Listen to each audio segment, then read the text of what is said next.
ఒక్కసారి కొమ్మూరి గోల్డ్ కి కాల్ చేయండి. తాకట్లో ఉన్న మీ బంగారాన్ని విడిపించి మార్కెట్ ప్రైస్ కి వాళ్ళు కొనుక్కుని మిగతా డబ్బులు మీకు ఇచ్చేస్తారు. తెలంగాణ రాష్ట్ర రైతులకు ప్రభుత్వం ఒక కీలకమైన సూచన చేసింది. ఎట్టి పరిస్థితుల్లో మీ ఇష్టం వచ్చిన పంటను చేస్తే ప్రభుత్వం ఇచ్చే 500 రూపాయల బోనస్ కట్ అవుతుంది.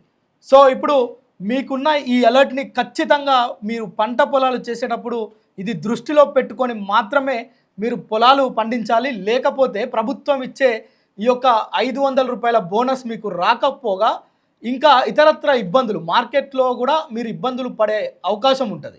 సో ప్రస్తుతం తెలంగాణ రాష్ట్ర ప్రభుత్వం కొన్ని రకాల వడ్లకు మాత్రమే, కేవలం 7 రకాల వడ్లకు మాత్రమే 500 రూపాయల బోనస్ ఇచ్చేందుకు రంగం సిద్ధం చేసింది. అయితే ఇది పౌర సరఫరాల శాఖకు సంబంధించిన అధికారులు, స్థానికంగా ఉండే శాస్త్రవేత్తల సూచనల మేరకే ఈ యొక్క మార్పు చేర్పులు చేస్తున్నామని రాష్ట్ర ప్రభుత్వం వెల్లడించింది. ఇందుకు సంబంధించి గతంలో ఈ రాష్ట్ర ప్రభుత్వం అంటే రేవంత్ రెడ్డి సర్కార్ అధికారంలోకి రాకముందు ఎన్నికల హామీ ఇచ్చినప్పుడు దాదాపు తెలంగాణలో 33 రకాల వడ్ల రకాలకు ప్రభుత్వం సన్న రకాలు ఉండే వీటికి 500 రూపాయల బోనస్ ఇస్తామని ప్రకటించింది. కానీ తాజాగా జరిగిన మార్పు చేర్పులతో కేవలం 7 రకాల సన్నాలకు మాత్రమే బోనస్ ఇచ్చేందుకు ప్రభుత్వం రంగం సిద్ధం చేసింది. ఇందులో ముఖ్యంగా మీరు గుర్తుపెట్టుకోవాల్సిన 7 రకాల విత్తనాలు నేను చెప్తాను. ఇక్కడ బీపీటీ 5204 5204 అంటారు.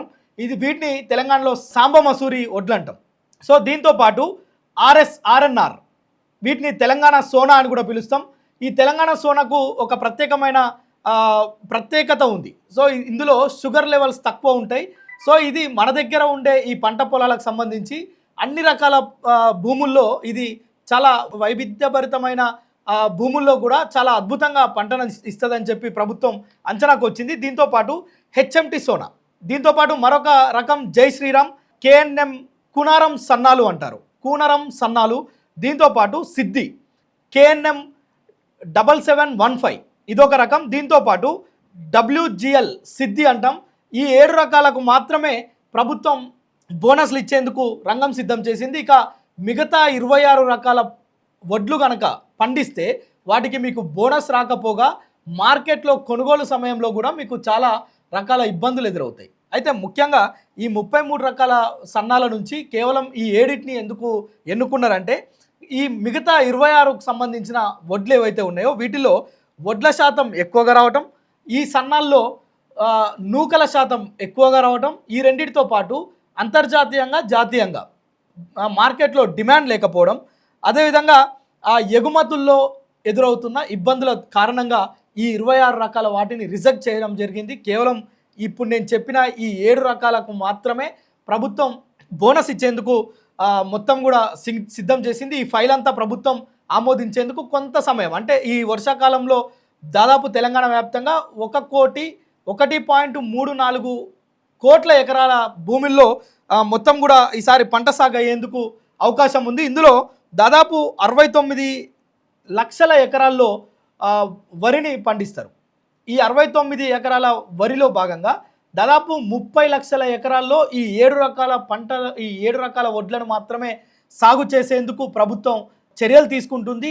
ఈ దాదాపు 30 లక్షల ఎకరాల్లో ఈ 7 రకాలు కనుక యొక్క పంట పండిస్తే ఆ తర్వాత రైతులకు ఎలాంటి ఇబ్బందులు లేకుండా 500 రూపాయల బోనస్ కూడా వస్తుంది. అయితే ముఖ్యంగా తెలంగాణ రాష్ట్ర వాతావరణానికి వైవిధ్యభరితమైన నేలలు ఉంటాయి. సో ఈ నేలల్లో ఈ 7 రకాల పంటలకు సంబంధించి చాలా తక్కువ నీటి వినియోగం ఉంటుంది.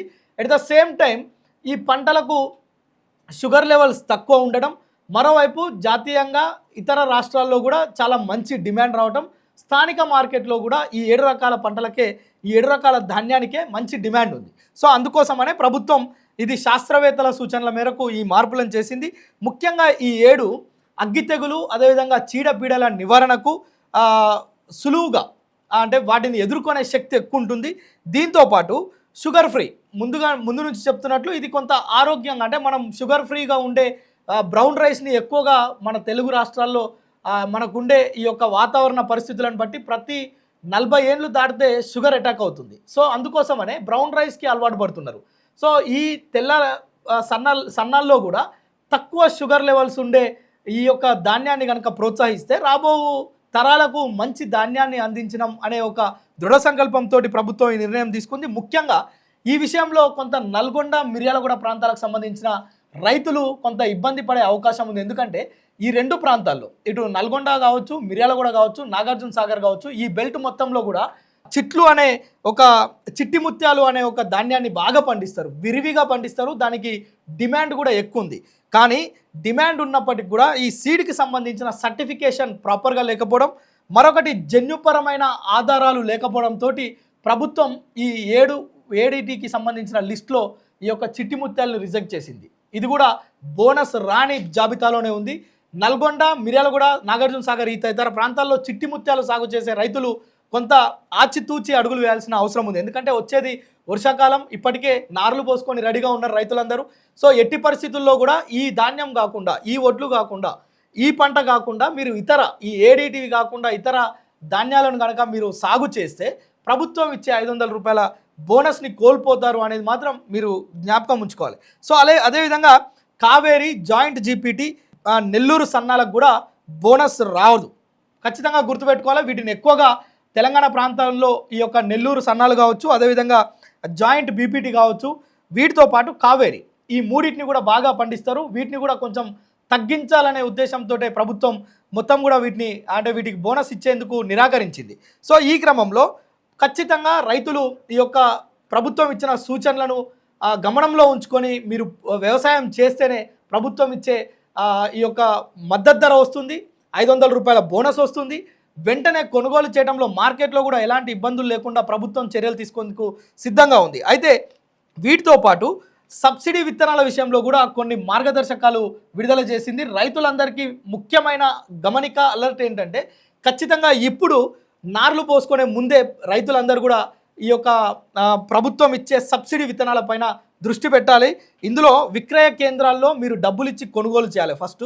ఆ తర్వాత ప్రభుత్వం ఆ బిల్స్ దాచుకోవాలి, భద్రంగా దాచుకోవాలి. ఖచ్చితంగా ఈ బిల్స్ లేకపోతే ప్రభుత్వం మీ అకౌంట్లో సబ్సిడీ వేయదు. విత్తనాలకు సంబంధించిన సబ్సిడీ ఏదైతే ఉందో అది రావాలంటే ఈ బిల్స్ ఉంచుకోవాలి. మీ పంట కోసిన తర్వాత మీ దగ్గర ఉన్న అగ్రికల్చర్ ఆఫీసర్ వెరిఫికేషన్కి వస్తాడు. మీరు వేసిన పంట, మీరు కొన్న ఆ యొక్క విత్తనాలు, వీటన్నిటిని కంపేర్ చేసుకొని ఆయన వెరిఫికేషన్ చేసి ప్రభుత్వానికి నివేదించిన తర్వాతనే మీ అకౌంట్లలో నేరుగా సబ్సిడీ పడుతుంది. సబ్సిడీయే కాదు, బోనస్ విషయంలో కూడా చాలా అలర్ట్గా ఉండాలి.